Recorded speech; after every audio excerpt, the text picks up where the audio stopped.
Alright, hello everyone. I wanted to put together a golden shot tutorial video here for you for the Santa Ventura hard hole. So let's take a look here.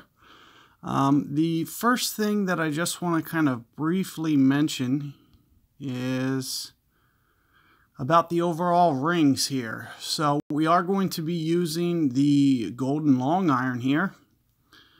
And when we look at, you can see the wind up at the top, 5 to 8 miles per hour.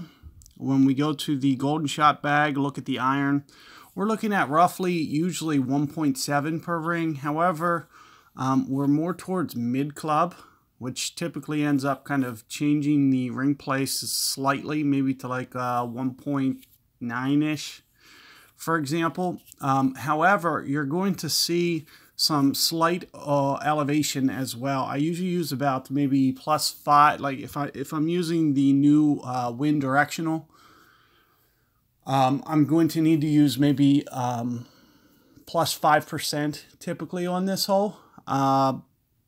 If I want to not use the wind direction at all, it's going to be more like a +20, +15, +20% for this hole. I am going to go ahead and just throw this on. I'll use the app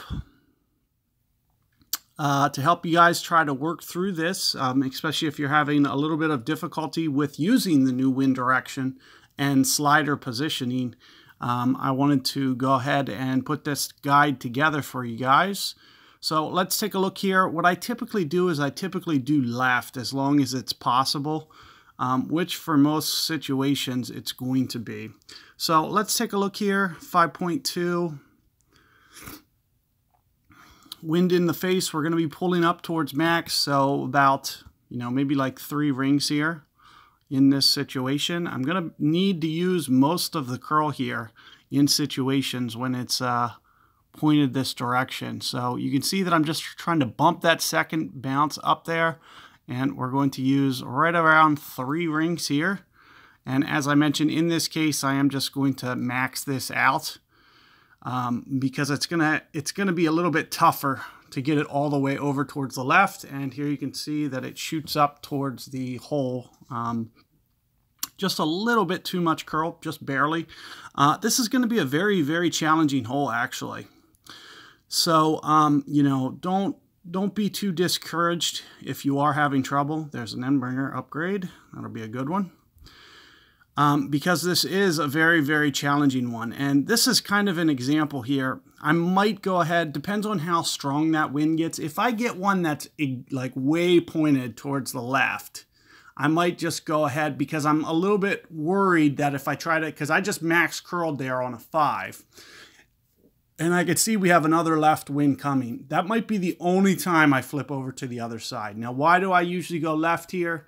It's because it's a little bit flatter. It's a little bit easier to predict. When you go over to the other side, it gets a little bit more challenging. So let's just jump in here. I'm going to go ahead and pick these shots up for you guys. I also, if you've ever sent me golden shots, a gift card or anything, I definitely do appreciate that. I want you guys to know I try to build all these tutorial guides using anything that you guys may or may not have sent. So let's take a look here. We're going to be looking at a little bit more towards 4 rings here for this one. And what I'll typically try to do is try to take off. I'm going to try to stick to kind of the same spin. You can see with where I'm trying to land. And, typically you might need to put some side spin on here. However, in a situation like this, I would imagine that we could just kind of go straight for this. Didn't want that great ball. So that typically makes it curl a little bit less because it didn't quite hit up on the hill. You can see that I was able to go. If you can consider wind effect and kind of figure that out, you're going to be able to go kind of either way. This is a very, very challenging hole to play wind effect, though. Especially with limited ball guide, it makes it even tougher. You can see I almost snuck in and took that yellow ring there. So you are going to be able to get all these, but at the same time, it's going to be a little bit challenging. So, you know, don't be deterred if you're having trouble. Try to really study this video before you go ahead and try to jump in here. Another thing that I just want to show you guys is the slider positioning. You know, 40% here is about 0.2 rings different. So you really don't need to get too carried away with the way that, you know, you play that. But you just want to kind of get it lined up to where it's kind of going towards the hole. Now, since it's a headwind, I am keeping it just a little bit deep. And aside from that, we're just going to play right around there. A little bit of curl, because we do have that secondary wind effect kind of helping us over towards the cup. So I'm only going to use a little bit, but you can see that I just landed a little bit long. So there's two ways to modify that. I can either change the top spin, or I can just land just marginally shorter than that.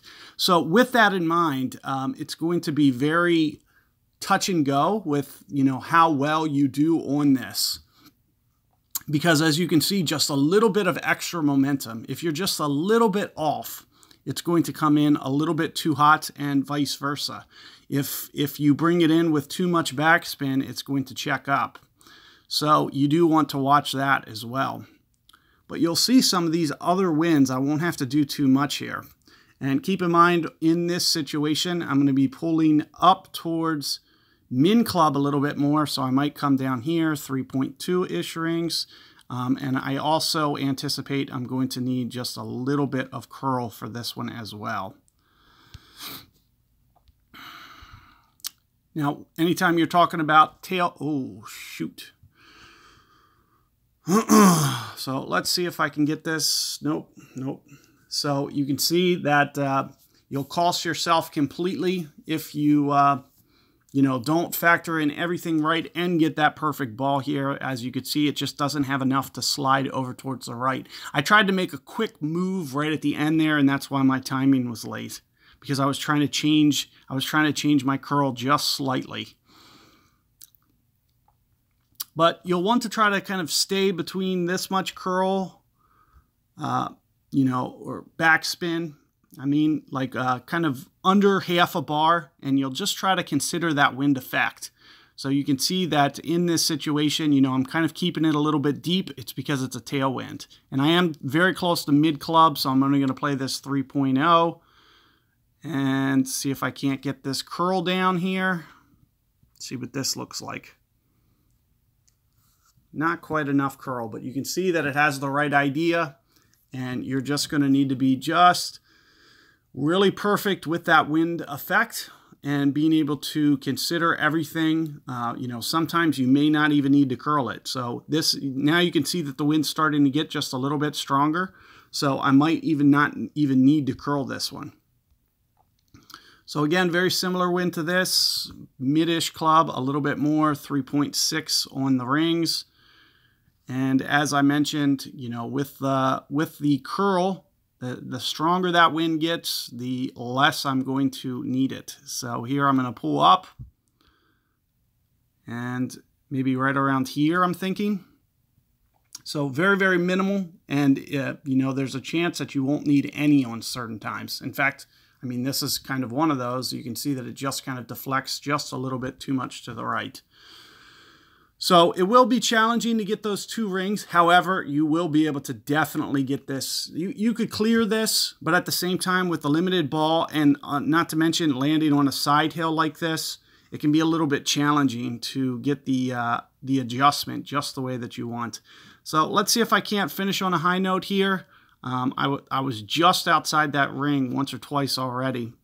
So we'll see if I can't just try to sneak in here. Almost towards 3 rings here. I'm not even going to use the slider, but I know that it's going to be, you know, somewhere up here, right around 3 rings. And we're going to try to mimic that last curl that we just did on the last shot. So let's see. Looks like it's going towards it. Is it going to hold up? And you can see that it just crosses through. So it is going to be a little bit tricky, especially with no guide. Speed will be tough. But at the same time, you could, run into some luck and just run it into the pin and get a couple hole-in-ones just as easily. So good luck with this golden shot, guys. I wish you guys all success. Let me know how it goes, in the comment section. Feel free to subscribe if you haven't already. And I will catch you guys on the next guide. Good luck.